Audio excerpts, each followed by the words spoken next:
जिस्म छुपाने के लिए लिबास पहना जाता है। जिस्म छुपेगा तो इंसान गुनाह से बचेगा जी, इसलिए लिबास पहनते हैं।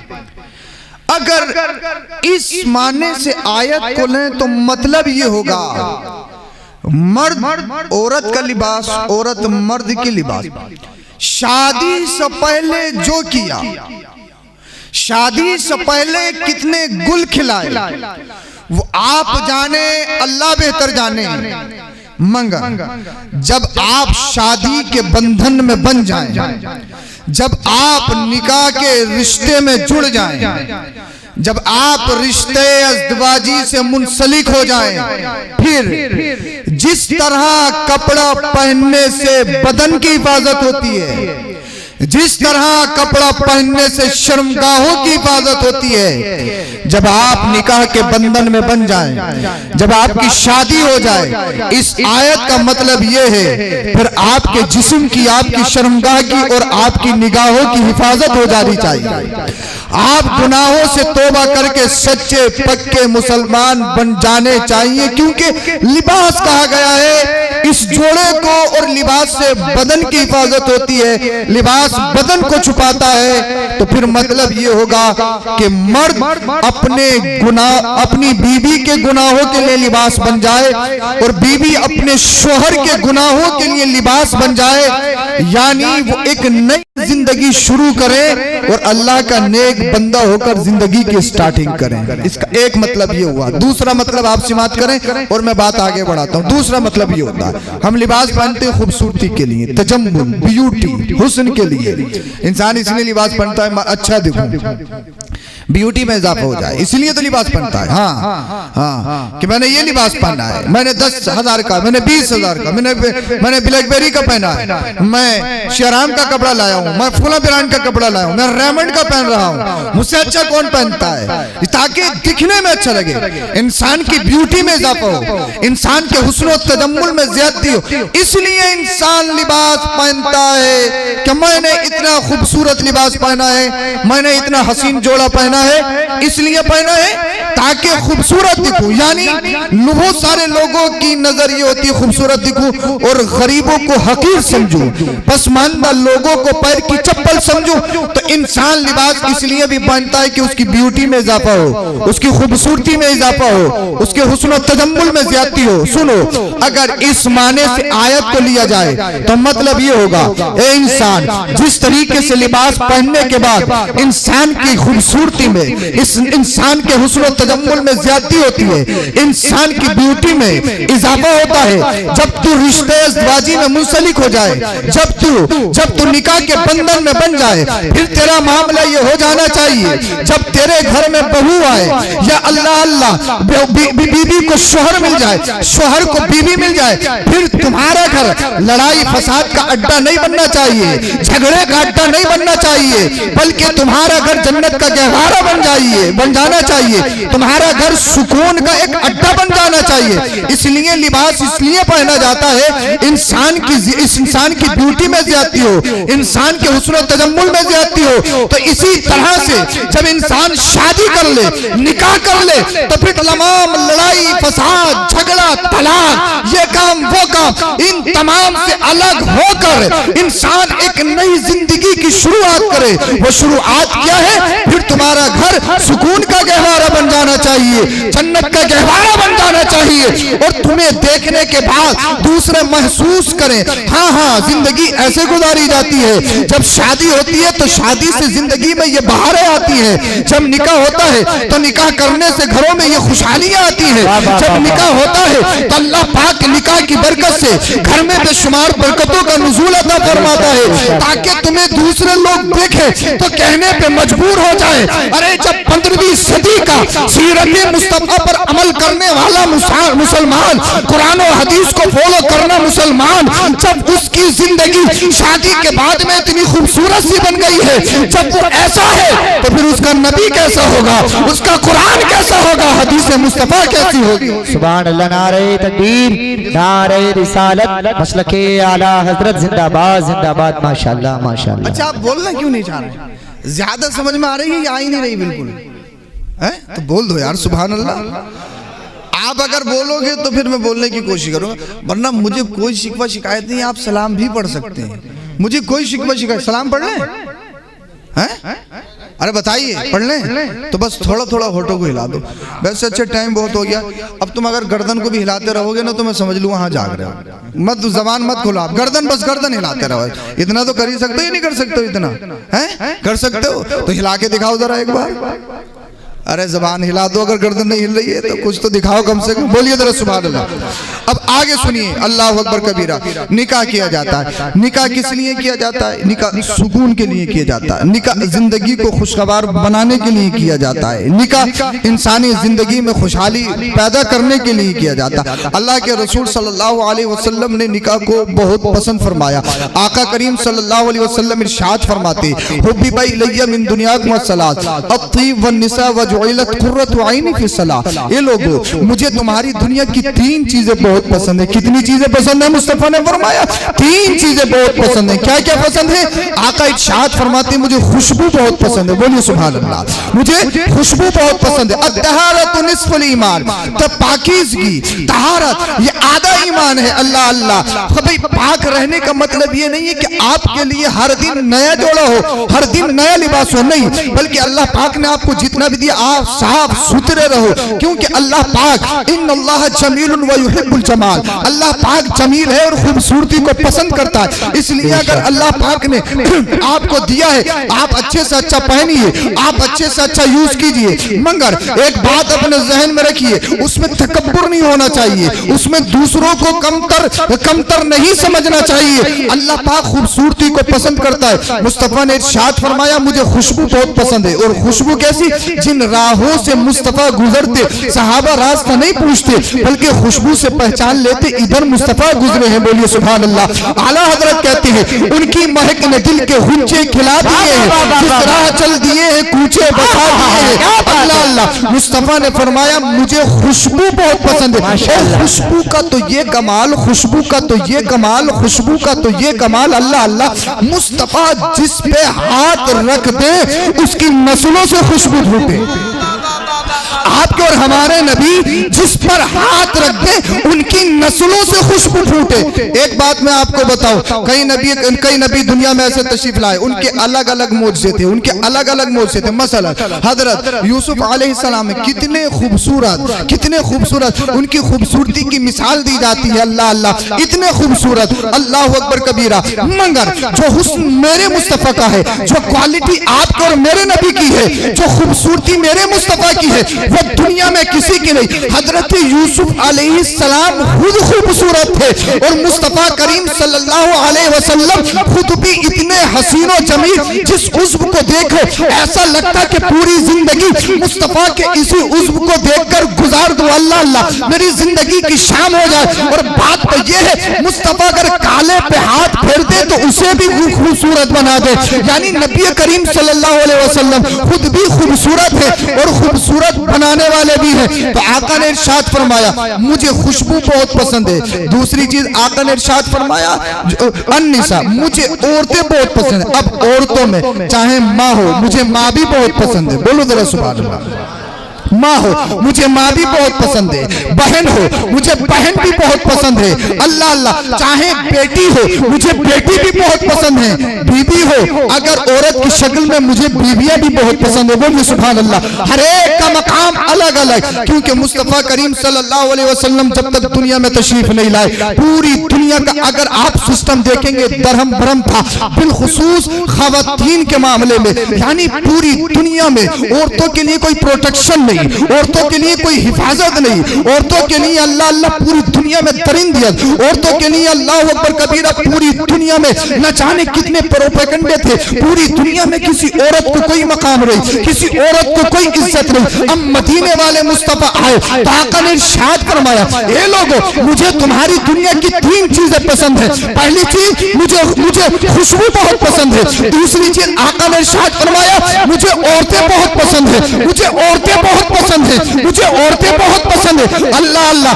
अल्लाह के रसूल सल्लल्लाहु अलैहि वसल्लम जब 6 साल की उम्र शरीफ में थे, आपकी वालिदा आपको दागे मुबारकत दे गई, आपकी वालिदा आपको छोड़ के चली गई। हबशन कनीज जिनका नाम उम्मे ऐमन है, मदीने वाले मुस्तफा को अपने सीने से लगाया। अल्लाह अल्लाह। और जानते हो वो हबशा की रहने वाली थी, रंगत से काली थी। अल्लाह अल्लाह। उनका जो रंगो रूप था वो काला था। अब काले और गोरे में जब तक मुस्तफा नहीं आए थे बड़ा फर्क किया जाता था। जो गोरे होते थे वो ये समझते थे हम सबसे ज्यादा कमाली है, जो खूबसूरत होते थे वो अल्लाह अल्लाह कालों को बहुत बुरा समझते थे। मगर मदीने वाले मुस्तफा इस दुनिया में तशरीफ लाए, कुल 6 साल की उम्र शरीफ है, आपकी वालिदा आपको छोड़ के चली गई। उसके बाद 6 साल की उम्र शरीफ में जो सबसे पहले आपको और मेरे नबी को अपनी गोद में उठाया, जिनको उम्मे ऐमन कहा जाता है, वो हबशा की रहने वाली एक कनीज यानी काली रंगत वाली थी। अब मदीने वाले मुस्तफा का कल्चर देखिए, मदीने वाले मुस्तफा का कानून देखिए। 6 साल की उम्र शरीफ है और कानून बनाते चले आ रहे हैं। अब मदीने वाले मुस्तफा ने एक हबशन कनीज की गोद को थामा है और दुनिया वालों को बताया है अब जो हबशा में रहने वाले या काली रंगत काली चमड़ी वाले हैं उन्हें कमतर नहीं समझा जाएगा, अब उन्हें गरीब नहीं समझा जाएगा, अब उन्हें नीचा नहीं समझा जाएगा। अब इस दुनिया से काले गोरे का फर्क खत्म करने वाला, अमीरी गरीबी का फर्क मिटाने वाला, ऊंचाई नीचाई को खत्म करने वाला, अरबी अजमी की तफसीलियत को खत्म करने वाला आमिना का लाल मोहम्मद रसूलुल्लाह आ गया है। अब जो फजीलत दी जाएगी वो गोरेपन पर नहीं दी जाएगी, अब जो फजीलत दी जाएगी वो अरबी होने पर नहीं दी जाएगी, अब जो फजीलत दी जाएगी वो खानदानी होने पर फजीलत नहीं दी जाएगी। फजीलत किस लिए किस दर्जे में दी जाएगी कहा गया, अब जो फजीलत दी जाएगी अब ईमान का खाका रखा जाएगा, ईमान का पैमा रखा जाएगा, ईमान का पैमाना, ईमान का खाका जिसमें ईमान मजबूत है, जिसमें तकवा मजबूत है, जो अल्लाह से डरता है, अगर अल्लाह से डरता है वो बड़ा है, जिसका ईमान मजबूत है वो बड़ा है। ये मत समझना मक्का में रह रहा है तो बड़ा है, ये मत समझना अगर अच्छे खानदान में पैदा हो गया है तो वो बड़ा है। नहीं नहीं, अगर नबी से मोहब्बत करने वाला, हबशा का रहने वाला बिलाल हबशी हो और उसके बरखिलाफ मक्का में रहने वाला, नबी से अदावत रखने वाला अबू जहल हो तो ये मत देखना मक्की है, ये मत देखना अरबी है, ये मत देखना खानदान अच्छा है, ये मत देखना बैकग्राउंड मजबूत है। अगर मुस्तफा से अदावत रखता है चाहे सगा चचा अबू लहब हो, अपने पैर की नोक पर उड़ाकर फेंक लेना। इसलिए जो मुस्तफा का नहीं वो हमारा नहीं, जो अल्लाह का नहीं वो हमारा नहीं। अब जो पैमाइश होगी, अब जो तोला जाएगा खानदान की बुनियाद पर नहीं, रंगत की बुनियाद पर नहीं। अगर हबशा का रहने वाला काली रंगत का बिलाल, गुलाम बिलाल हो और नबी का आशिक हो तो हमारी आंखों का तारा है, वो हमारा इमाम है, वो हमारा रहबर है। नारे तकबीर, नारे रिसालत, मसलके आला हजरत, फैज़ाने आला हजरत, जश्न शादी खाना आबादी, हुजूर सैयद अफरोज मियां साहिब किबला जिंदाबाद जिंदाबाद माशाअल्लाह। आपको और हमारे नबी ने दुनिया में एक नया इनकलाब पैदा किया। मुस्तफा दुनिया में तशरीफ लाए, एक नया इनकलाब पैदा किया।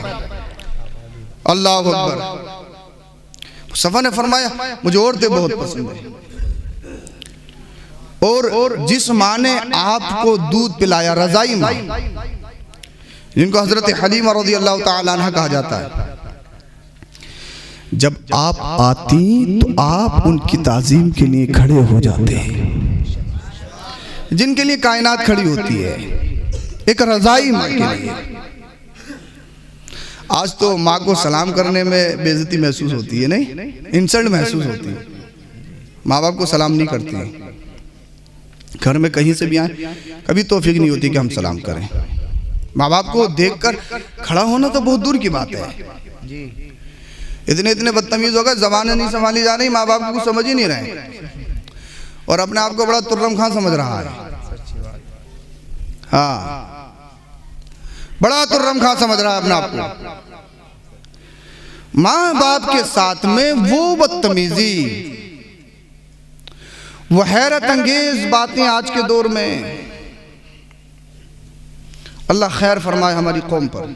उसमें कहीं ना कहीं हम खताकार हैं, कहीं ना कहीं हमारी कमी है, क्योंकि हमें जो मोहब्बत है वो गड्डी से मोहब्बत है। लल्ला गड्डी ला के दे, गड्डी चोरी करके ला, डकैती डाल के ला, रिश्वत से ला, दलाली खा के ला, गड्डी ला गड्डी। देख पड़ोसी ने कितनी बड़ी बिल्डिंग बना ली, तू वहीं के वहीं है, ईमानदारी से कुछ ना होगा, लेके आ क्या किसी का गला काट दे। यानी ये हमारी तरबियत में कभी माँ बाप को कभी ये तौफीक नहीं होती, जैसे ही फजर की अजान हो अपने शहजादे को उठाओ, अल्लाह का हुक्म आ गया है, हय्या अलल फलाह हय्या अलल फलाह, कामयाबी चाहिए, आओ मस्जिदों में आओ, मस्जिदों में कामयाबी मिलेगी।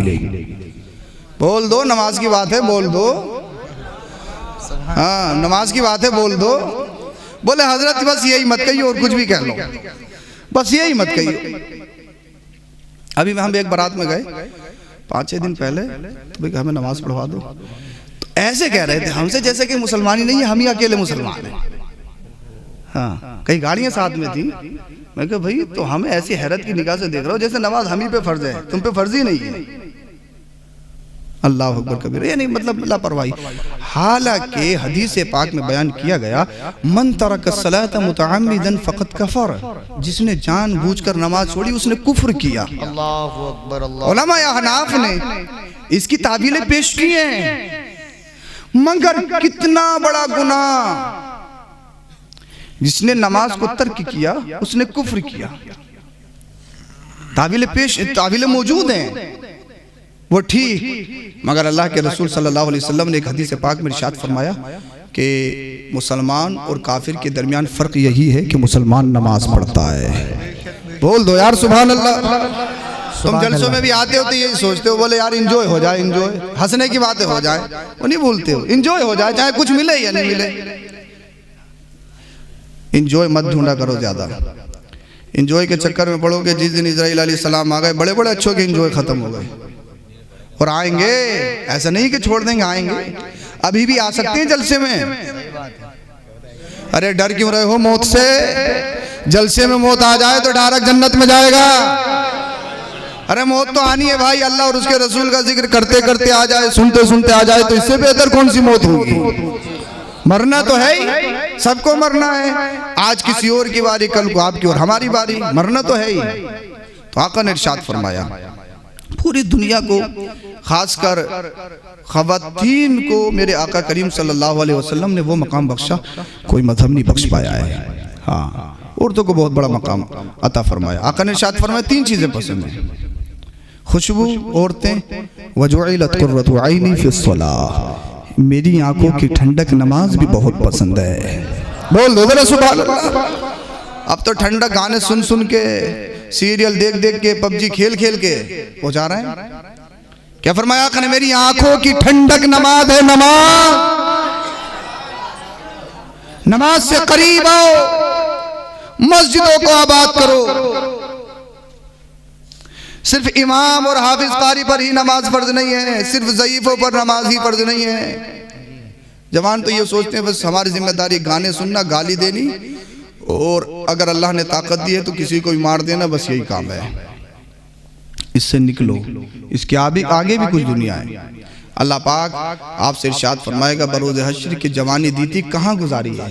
पूछा जाएगा, जवानी दी थी कहाँ गुजारी है? ये सब सवाल होंगे। तो मैं ये बताना चाह रहा हूँ, एक बात याद रखो कि अल्लाह पाक ने ये दिन दिया है, शादी, बहुत जल्दी बात खत्म करने वाला हूँ। शादी अगर अल्लाह पाक ने ये दिन दिखाया तो इसको इस्लामिक तरीके से करो। आपने जलसा सुनाया, सजाया है, अल्लाह पाक आपकी जिंदगियों को सजा दे। वरना भैया वो आतिशबाजी का तो नहीं है कुछ मामला, बहुत सारी जगह ऐसे हो रहे, रात को जलसा सजा लिया, बोले हजरत कहीं ना कहीं तो करील निकाल ही ना, तो पता लगा जैसे ही बारात चली है और उधर से वो बमबारी हो रही है, आतिशबाजी हो रही है। अल्लाह खैर करे। इन हराम कामों से बचो, जिंदगी का पता नहीं, जिंदगी का भरोसा नहीं है। और वो भी चलता है खोरिया, खोरिया जानते हो? अरे मैंने सुना यहीं पे यार, खोरिया चलता है। क्या होता है खोरिया? इज्जत का खोरिया, इज्जत का खिलवाड़।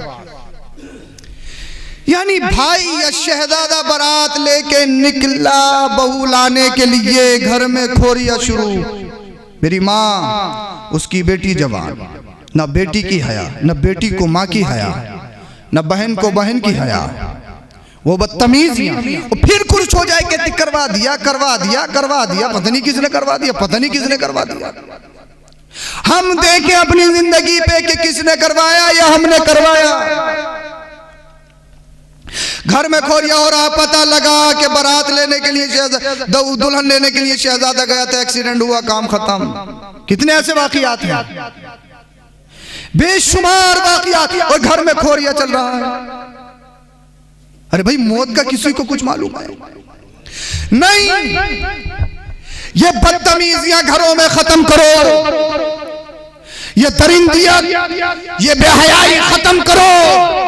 मेरी बहनों, मेरी माँ, जब तुम्हारे घर से तुम्हारा शहजादा या तुम्हारा भाई बारात लेके घर से निकले, नाचने की, कूदने की, फांदने की, खोरिया करने की जरूरत नहीं है। कुरान की तिलावत करना शुरू कर दो।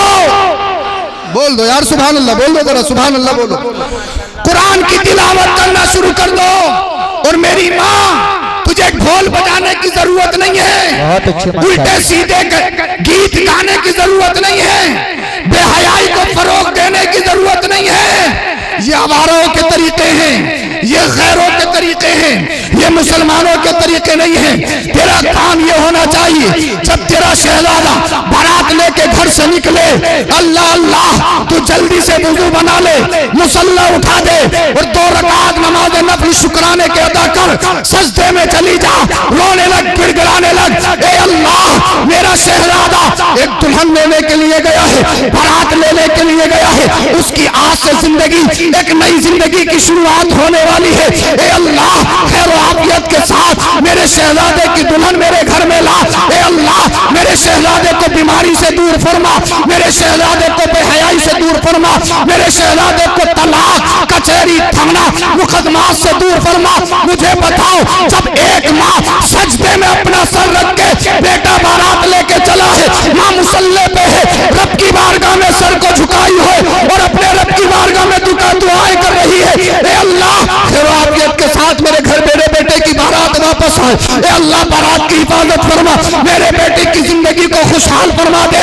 इधर तुम्हारी माँ मुसल्ले में रब की बारगाह में दुआ करेगी और अल्लाह पाक तुम्हारे घर को जन्नती के हवाला बना देगा। सुभान अल्लाह, नारे तकबीर, नारे रिसालत, मसलके आला हजरत, फैज़ाने आला हजरत, जश्न शादी खाना आबादी, हुजूर मुफ्ती सैयद अफरोज मियां साहिब किबला, जिंदाबाद जिंदाबाद, माशाअल्लाह माशाअल्लाह माशाअल्लाह। बचो इन खुराफातों से, भाग आओ इन खुराफातों से, निकलो जरा इन खुराफातों से। कहाँ कहाँ की खुराफात आपने, आप मुसलमान हो, मुसलमान, अल्लाह और उसके रसूल के मानने वाले हो, आपके और हमारे नबी की शादी भी हुई, आपने अपनी औलाद की शादी भी की, अपने बुजुर्गों की शादियां देखो कि शादियां होती कैसी हैं। भाई, खुशी ढोल ताशे से या डीजो से या पटाखों से ही नहीं होती है। खुशी मनाने के बहुत सारे तरीके हैं। बहुत सारे घरों में शादी हुई, सब कुछ डीजे उजे सब बजवा लिया, इमाम साहब को बुलवा के एक चारपाई पे बिठा के आधी किलो बताशे रख के बोले मिलाद पढ़ दो, मिलाद 50 रुपए इमाम साहब को रख दिया, बोले मिलाद पढ़ दो, बस हो गया काम, गुनाह सब बख्शे गए। यानी डीजे के लिए पंडाल सजा रहा, डीजे के लिए लाइटिंग है, बेहयाई के लिए। और नबी का मिलाद आया तो डिबिया रख के वहीं पे चारपाई पे पढ़वा दिया। वाह रे वाह मुसलमान, यानी नबी के जिक्र को इतना हल्का जाना। हमने बहुत सारी जगह देखा 40वें के खाने बड़े बड़े लंबे, बड़े बड़े लंबे, पता लगा मिलाद शरीफ वही हो रहा है। यार तब्दीली लाई ताकि गैर तुम्हारी महफिलों को देखें, महसूस करें, अरे जिस नबी के नाम पर ये इतनी अच्छी महफिलें सजा रहे हैं, उस नबी से प्यार कितना करते होंगे। बोलो जरा सुभान अल्लाह। तो जब भी मिलाद शरीफ करवाया करें, कोई जरूरी नहीं है बहुत बड़ा जलसा होगा, मगर लाइटिंग किया करो, खूबसूरत मिंबर बनाया करो ताकि देखने में अच्छा लगे, क्योंकि ये नबी का जलसा है। हाँ, यहाँ पर अल्लाह और उसके रसूल का जिक्र हो रहा है। ये जन्नत की क्यारी है, जन्नत की क्यारी, जन्नत की क्यारी है ये, जहाँ अल्लाह और उसके रसूल का जिक्र हो। हाँ, अब शादी जब हो जाती है तो घरों में बहुत सारी लड़ाई फसाद झगड़े, तो उन चीज़ों पे कंट्रोल करना चाहिए। बहुत सारे लोगों की सोच बदल जाती है, थोट बदल जाती है। उन चीज़ों पे फिक्र होनी चाहिए और अपने घर को सही तरीके से चलाओ। माँ बाप के हक अदा करो, माँ बाप की जिम्मेदारी है कि वो औलाद के हक अदा करें। ऐसे ही नहीं है कि सिर्फ बच्चों पर ही सब कुछ है, अम्मा अब्बा पर भी कुछ है, उनसे भी पूछा जाएगा, उनसे भी सवाल होगा।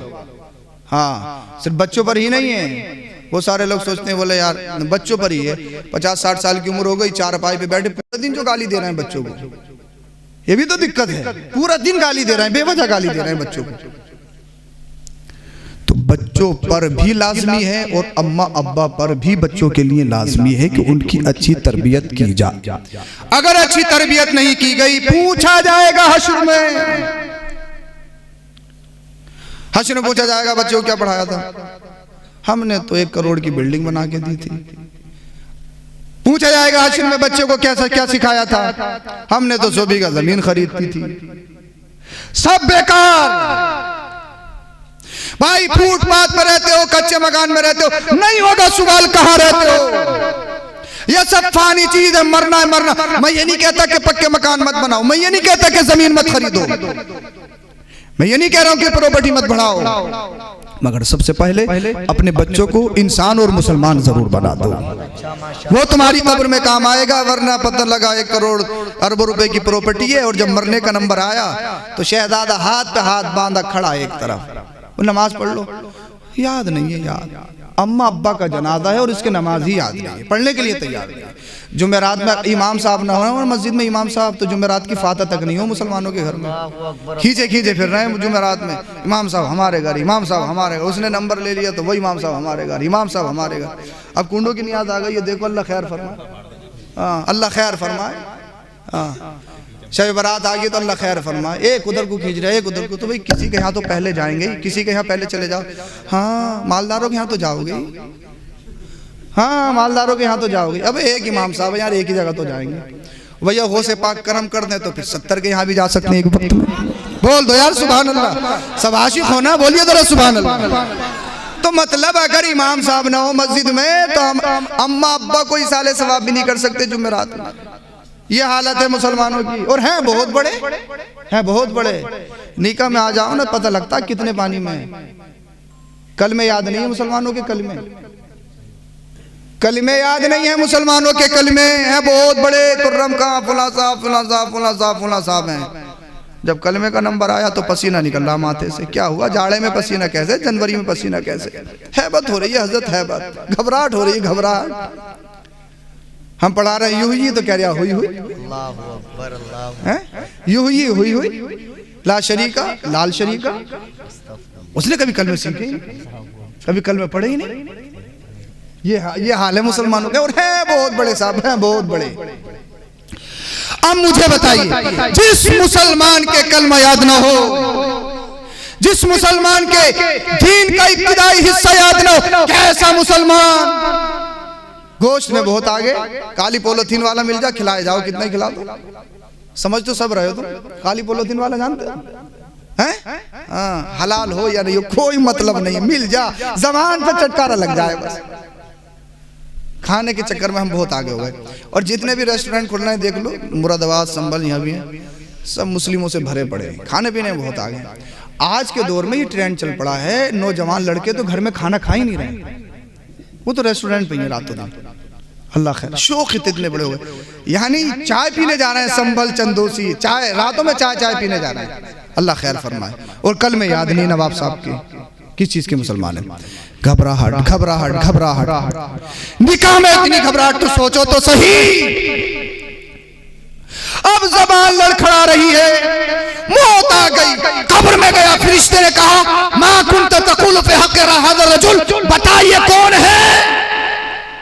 मुस्तफा की तरफ इशारा करके पूछने लगे फरिश्ते, बता कौन है? जबान लड़खड़ा गई, अगर जबान नहीं पलटी कौन बचाएगा? कौन बचाएगा? वहां कौन बचाएगा? अरे सोचो समझो सही, मरना है मरना है मरना है, तो मरने से पहले सच्चे पक्के मुसलमान बन जाओ। जब फिर फरिश्ते पूछे बता कौन है, तो फरिश्तों से कहो फरिश्तों सवाल बाद में करना, पहले मुस्तफा के कदम तो पूछो चूम लेने दो, पहले मुस्तफा के कदमों में तो गिरने दो। यही तो वो मुस्तफा है, यही तो वो प्यारे नबी है। मुस्तफा जाने रहमत पे लाखों सलाम, शमे बज़्मे हिदायत पे लाखों सलाम, शहरे यारे हिरम ताजदारे हरम, वो बहारे शफात पे लाखों सलाम। काश महशर में जब उनकी आमद हो, भेजे सब उनकी शौकत पे लाखों सलाम। मुझसे खिदमत के कुदसी कहे हाँ रज़ा, मुस्तफा जाने रहमत पे लाखों सलाम, शमे बज़्मे हिदायत पे लाखों सलाम। सुभान अल्लाह, नारे तकबीर, नारे रिसालत, मसलके आला हजरत, फैज़ाने आला हजरत, जिंदाबाद जिंदाबाद जिंदाबाद, माशाअल्लाह माशाअल्लाह। ये होना चाहिए। और बाज़ को तो भैया सलाम रज़ा से बड़ी चिड़ हो रही है आज, आला हजरत के सलाम से बड़ी चिड़ हो रही है। हाँ, और ये सब अल्लाह की तरफ से है। आला हजरत को आला हजरत किसी के बाप ने नहीं बनाया, रसूल पाक ने बनाया है। आला हजरत सिर्फ एक तरफ से आला हजरत नहीं है, इल्म ही में आला हजरत नहीं है। आला हजरत को पढ़ के देखो, जो किनारा उठाओगे, जिस तरफ से देखोगे, हर संत से आला हजरत नजर आते हैं। और जो आला हजरत से टक्कर लेते हैं, आला हजरत के मुकाबले में आते हैं, वो हजरत भी नहीं रहते। हाँ हाँ, इंजन से जुड़ा रहना जरूरी है। अगर ट्रेन के इंजन से कोई डब्बा अगर छूट गया, समझ लो खत्म है, वहीं पर रह जाएगा। हाँ, हजरतों की दुकान तभी बजती है जब आला हजरत से जुड़ते हैं। हाँ, तो पिलपिलों से बचियो, पिलपिले बहुत हैं मार्केट में, जो अहले बैत अथार की मोहब्बत का झूठा दावा करके सहाबा से बुग़्ज़ व इनात सिखा रहे हैं। नीम राफजी जो अपने आप को विलायत का पट्टा अपने गले में डाले फिर रहे हैं, अपने आप को समझ रहे हैं कि हम बहुत बड़े वली हैं, विलायत के ठेकेदार, जिसे चाहे विलायत दे दें। अल्लाह अकबर कबीरा। ये ऐसे पिलपिलों से बचना। और ये कौन बता रहा है? ये भी एक सैयद बता रहा है। सिर्फ इसी चीज को देखकर गुमराह मत हो जाना। बहुत सारे लोग बड़ी खतरनाक चाल चल रहे हैं इस दौर में। अपने ईमान की हिफाजत करना। अगर कोई किसी के हाथ में हाथ दे रहे हो तो देख लो ये है कैसा, इसे बजा के देख लो, बजा के। पिलपिला तो नहीं है, बर्तन भी बजा के खरीदते हो नहीं खरीदते हो, उसे भी देखो बजा के, जिसका मुरीद हो रहे हो। पिलपिला तो नहीं है, शैतान तो नहीं है, कहीं शैतान, चोर तो नहीं है, डकैत तो नहीं है, लुटेरा तो नहीं है। देखो पिलपिले बहुत है मार्केट में। आला हजरत का जो पैमाना है ना, वो बड़ा नपा तुला है, गुंजाइश नहीं है वहाँ, अपना हो या गैर हो। आला हजरत की पूरी जिंदगी का निचोड़ ये है, या रसूलुल्लाह तुम्हें जाना तुम्हें माना, न रखा गैर से काम, लिल्लाहिल हम्द में दुनिया से मुसलमान गए। इसलिए सच्चे पक्के सुन्नी बन के रहो, अपने अकीदों की हिफाजत करो, बद मजहबों से बचो।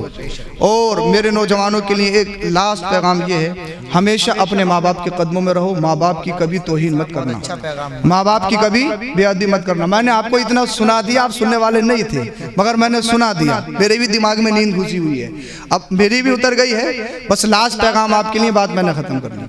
आप सब कुछ बन जाओगे, आपको दुनिया में सब कुछ मिल जाता है, सब कुछ मिल सकता है, मगर माँ बाप से बढ़कर नेमत कोई नहीं है। माँ बाप का कोई बदल नहीं है। हाँ, हमेशा माँ बाप के कदमों में पड़े रहना। माँ बाप की नाराजगी में पैसा चाहे जितना भी कमा सकते हो मुमकिन है, मगर इज्जत नहीं कमा सकते। इज्जत माँ बाप के कदमों में है।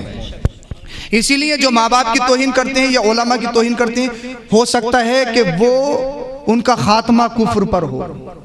माँ बाप की तौहीन से बचना चाहिए, उलमा की तौहीन से बचना चाहिए। हो सकता है वो काफिर हो के मरे, इसीलिए हमेशा माँ बाप से जुड़कर रहो। अल्लाह अल्लाह। हजरत मालिक बिन दिनार रहमतुल्लाह ताला अलैह हज करने के लिए गए। इन्होंने देखा बहुत भीड़ है। लास्ट बात बता रहा हूँ आपको कि बहुत भीड़ है, कई लाख का मजमा। इनके दिल में ये ख्वाहिश हुई, अल्लाह मुझे ये पता लग जाए कि कितने लोगों का हज कबूल है और कितने लोगों का हज कबूल नहीं है। रात को सोए ख्वाब दिखा, सारे लोगों का हज कबूल है, एक शख्स का हज कबूल नहीं है। अब जब सुबह को उठे तो सोच रहे हैं कि यार वो शख्स मैं ही तो नहीं हूं जिसका हज कबूल नहीं है। कौन? मालिक बिन दिनार, जो इल्म में बहुत आला आला, तकवे में बहुत आला। अब तो 2-3 टाइम की नमाज पढ़ लें तो इमाम साहब का अंगूठा कहाँ जा रहा है, इमाम साहब कहाँ बैठ रहे हैं, इमाम साहब बीड़ी तो नहीं पी रहे हैं। कई जगह से ये भी फ़ोन आया, बोले हजरत हमारे इमाम साहब बीड़ी पिए, नमाज हो जाएगी उनके पीछे।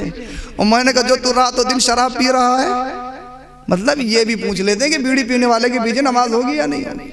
अल्लाह तेरी पड़ा। मगर खैर है, हमारे यहाँ अभी दीन पर साबित कदमी है। जो फ़िक़्ह और दीन पर साबित कदमी अपने इलाके में है ना, पूरी दुनिया में मेरी नज़र में कहीं नहीं है। पूरी दुनिया में ऐसे बवाले खुले हैं, सब खुले, खड़े होके खाओ, कुछ भी पहनो, कोई बाउंडेशन नहीं है। यहाँ आला हजरत जिंदा है, आला हजरत की लगाम है। हाँ, अभी तक अल्लाह का फजल है, ये हमारे आसपास जितने बुजुर्ग गुजरे हैं, ये मदारिस हैं, ये मसाजिद हैं, ये इनका सदका है जो हमें अच्छे बुरे की तमीज़ है। वरना हिंदुस्तान के बहुत सारे सूबों में चले जाओ, पता ही नहीं है मुसलमान किसे कहते हैं। बहुत सारे हालात ऐसे हैं। अल्लाह अकबर कबीरा। अब हजरत मालिक बिन दीनार सोचने लगे, ए अल्लाह, वो एक शख्स मैं तो नहीं हूँ जिसका हज कबूल नहीं है। रात को सोए, फिर ख्वाब दिखा, ए मालिक बिन दीनार, वो शख्स तू नहीं है जिसका हज कबूल नहीं है, तेरा भी हज अल्लाह ने कबूल फरमा लिया है। ए अल्लाह, वो कौन सा शख्स है जिसका हज कबूल नहीं है? कहा, वो खिरासान का बल्ख शहर का रहने वाला है, उस शख्स का हज कबूल नहीं है और उसका नाम मोहम्मद बिन हरवन है। अल्लाह अकबर कबीरा। अल्लाह अल्लाह, बल्ख शहर का रहने वाला है। अब हजरत मालिक बिन दीनार सुबह को उठे, खैमे की तरफ गए जहाँ खिरासान का खैमा लगा था। कहाँ बल्ख के रहने वाले कुछ लोग हैं, कहाँ का फुला शख्स को जानते हो? क्या हाँ, बहुत नेक है, परहेजगार है, मुत्तकी है। क्या अच्छा, मुत्तकी है, परहेजगार है? कहाँ बहुत मुत्तकी है, बहुत परहेजगार है। अल्लाह अकबर कबीरा। अब हजरत मालिक बिन दीनार सोच रहे हैं, यार मैंने इसके बारे में ख्वाब देखा है कि इसका हज कबूल नहीं, लोग इसके कसीदे पढ़ रहे हैं, इसकी तारीफ कर रहे हैं। कहा मैं उस शख्स से मिलना चाहता हूँ, ये बताओ है कहाँ? कहा जंगल में चले जाओ, कहीं आपको मिलेगा। अल्लाह अल्लाह। आप जंगल में गए, बहुत दूर जाके देखा कि एक शख्स के रोने की आवाज़ आ रही है। आप उसके पास गए, उसने पूछा कि आपका नाम क्या है? कहा मैं मालिक बिन दीनार हूँ। क्या आप क्यों? कि मैं फुला हूँ। अब हजरत मालिक बिन दीनार ने फरमाया कि मैंने तेरे बारे में ख्वाब देखा है कि तेरा हज कबूल नहीं है। कौन सा गुनाह है अल्लाह और तेरे दरमियान? ऐसा कौन सा गुनाह है जो तेरा हज कबूल नहीं हो रहा है? वो कहता मालिक बिन दीनार, तुम अपना काम देखो, मुझे जिंदगी गुजारने दो। क्या नहीं तो अपना गुनाह बता, ताकि मैं लोगों को बताऊं, उस गुनाह से बाज रहे, उस गुनाह से बच जाए कौम। कहने लगा मेरी कहानी बड़ी दर्द भरी है, तुम मुझ पर लानतें भेजोगे, मेरा जुल्म बहुत बड़ा जुल्म है। बता तो सही तेरा जुल्म क्या है? कहा मेरी दास्तान ये है। अब उसकी दास्तान सुनिए, वो दास्तान में क्या कहता है। कहता मेरी दास्तान ये है कि मैं बहुत ज्यादा शराब पीता था, शराब का आदी था। अल्लाह अल्लाह। मैं एक दिन अपने दोस्त के पास गया, जो दोस्त शराब पीता था, मैं उसके पास गया, मैंने बहुत ज़्यादा शराब पी, मैं नशे में धुत था। जब मैं घर में वापस आया, मेरी माँ ने मुझे देखा और मेरी माँ की आंखों में आंसू आ गए। मेरी माँ कहने लगी मेरे शहजादे, तू इतनी शराब पीता है, क्या तुझे मरना नहीं है? क्या अल्लाह की बारगाह में हाजिर नहीं होना है? अल्लाह से हया कर, अल्लाह से। अल्लाह अकबर कबीरा। और कल को रोजा होने वाला, चांद दिख जाएगा रमजानुल मुबारक का। सोच तो सही, सब लोग रोजा रखेंगे और तू रोजा नहीं रखेगा तो कौम क्या कहेगी, लोग क्या कहेंगे? क्या तुझे अल्लाह से हया नहीं है? वो कहता है मैं नशे में चूर था। मेरी माँ ने मुझे समझाने की कोशिश की, मुझे नहीं मालूम था, मेरा दिमागी तवाज़ुन खराब था। मैंने घूसा बनाया, अपनी माँ के सीने पे मार दिया, मेरी माँ गिर गई। फिर मैंने अपनी माँ को अपने हाथों से उठाया, उठाने के बाद चलते हुए तन्नूर में अपनी माँ को डाल दिया। मेरी बीबी ने यह मंजर देखा, मेरी बीबी ने मेरा हाथ पकड़े कमरे में ले गई, मुझे बंद कर दिया। पूरी रात में उस कमरे में रहा। जब सुबह का सूरज नमदार हुआ, जब सुबह की किरणें फूटने लगी, मैंने अपनी बीबी से कहा मेरा दरवाजा तो खोल, मुझे बाहर तो निकाल। कहा तुझे बाहर नहीं निकाला जाएगा, तू बहुत बड़ा जालिम है, बहुत बड़ा जाबिर है, बहुत बड़ा गुनाहगार है।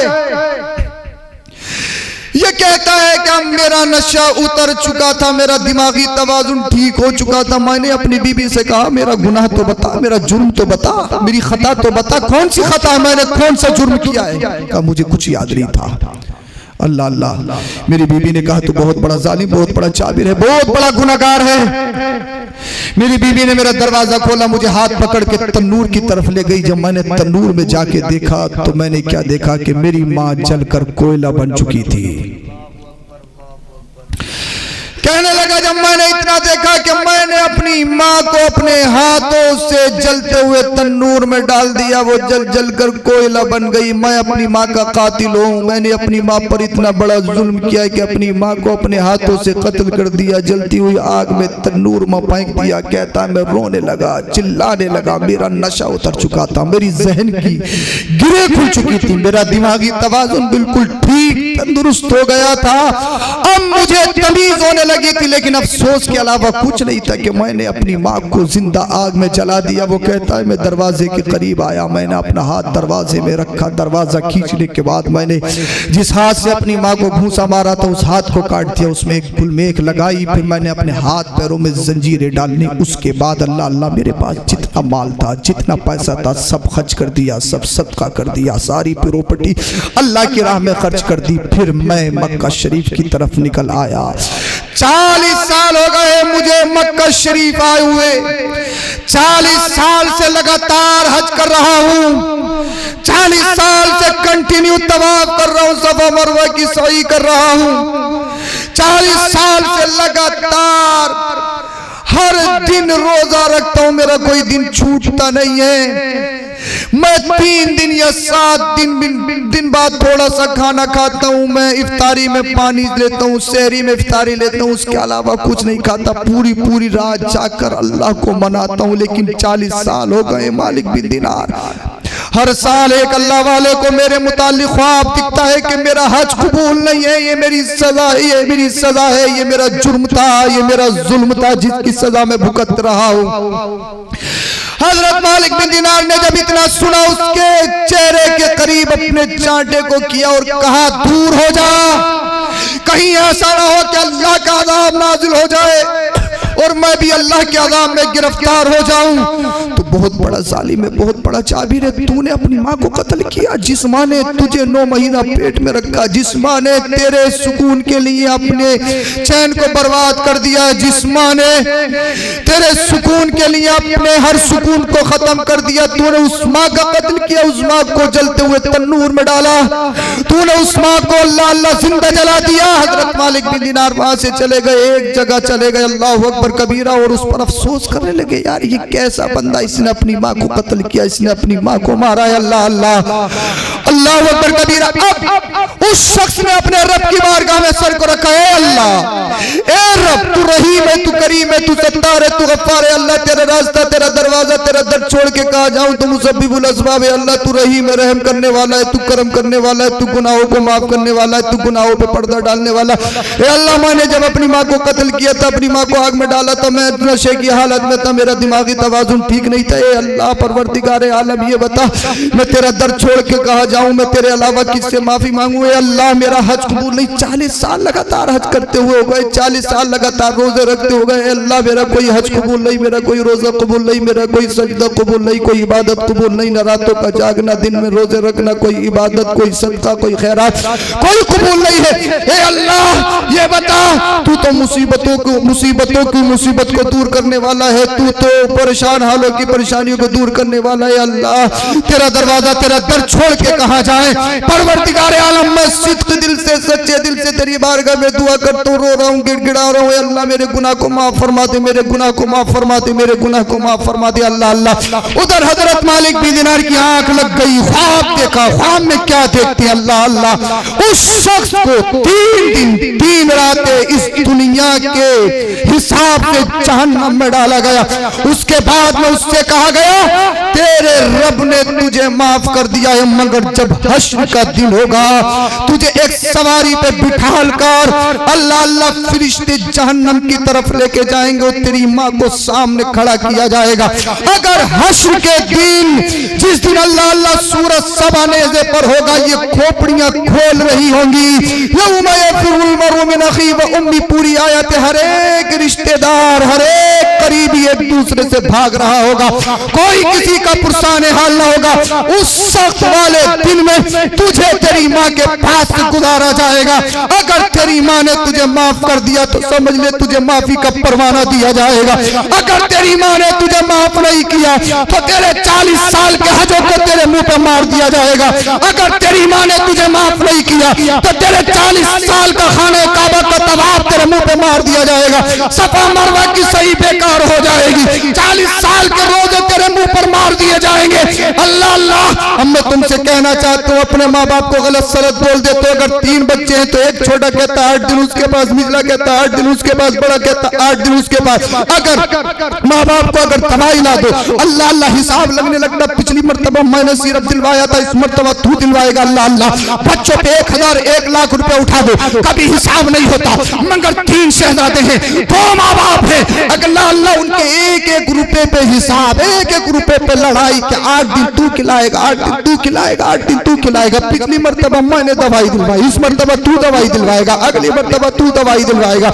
मैं तुमसे कहना चाहता हूँ, आज तुम बहुत कुछ बन गए, थोड़े कुछ बन गए। अपने माँ बाप को उल्टा सीधा बोलते हो, अपने माँ बाप को गाली देते हो, सबको शितम करते हो, अपने माँ बाप को सताते हो। मगर तुम्हारे माँ बाप के कलेजे इतने नरम, तुम्हारे माँ बाप के दिल तुम्हारे लिए इतने तड़पते हैं। अगर तुम्हें कुछ हो जाए, तुम्हारे माँ बाप तुम्हारी गालियों को भूल जाते हैं, तुम्हारी बदतमीजी को भूल जाते हैं, तुमसे फोन राब्ता करते, कांटेक्ट करते और कहते हैं मेरे शहजादे कोई परेशानी तो नहीं, तेरी तबीयत कैसी है, तेरा बुखार कैसा, तेरी हालत कैसी है। यानी जो तुमने जुल्म किया वो सारे का सारा जुल्म तुम्हारे माँ बाप ने भुला दिया। अल्लाह पाक ने वो मोहब्बत माँ बाप के सीनों में रखी है। अगर अल्लाह पाक ने अगर तुम्हें माँ बाप दिए हैं और तुम्हारे माँ बाप हयात है तो याद रखना, अपनी नमाज रोजा हज ज़कात, अपनी इबादत, अपने अमल, अपने कौल, अपने फेल, अपनी इबादत, अपने पैसा, अपना सत्ता, अपनी कुर्सी पर नाश करने की जरूरत नहीं है। मैं 5 टाइम की नमाज पढ़ता हूँ, डायरेक्ट जन्नत में जाऊंगा।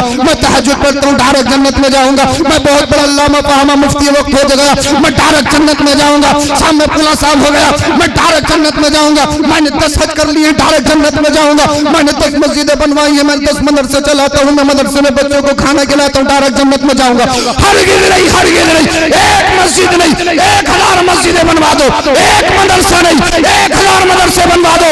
अल्लाह अल्लाह, एक जलसे नहीं, पूरी जिंदगी जलसे सुनते रहो, तकरीर करते रहो। अगर माँ बाप नाराज है, कोई सजदा कबूल नहीं, नमाज कबूल नहीं, हज कबूल नहीं, खाने काबा का तवाफ कबूल नहीं, मदरसे में पैसा लगाना कबूल नहीं, मस्जिदें बनवाना कबूल नहीं, जलसे में आना कबूल नहीं, तकरीर करना कबूल नहीं, तकरीर सुनना कबूल नहीं। अगर अपनी इबादत पर कबूलियत की मोहर और ठप्पा लगवाना चाहते हो, एक ही रास्ता है, माँ बाप को राजी कर लो।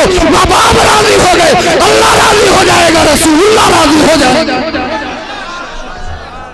इसीलिए माँ बाप अहम है, अहम है, अहम है। माँ बाप अहम है, माँ बाप अहम है, माँ बाप को अहमियत दो। अल्लाह अल्लाह। अब ये मोहम्मद बिन हारून, अल्लाह अकबर कबीरा, हश्र के दिन इसकी माँ के दिल में रहम डाला जाएगा और इसकी माँ मोहम्मद बिन हारून को माफ़ कर देगी, जिसकी वजह से फिर इसको जन्नत में भेजा जाएगा। अगर माँ बाप नाराज है ना, 40 साल की इबादत बिल्कुल ख़राब है, सब बेकार है।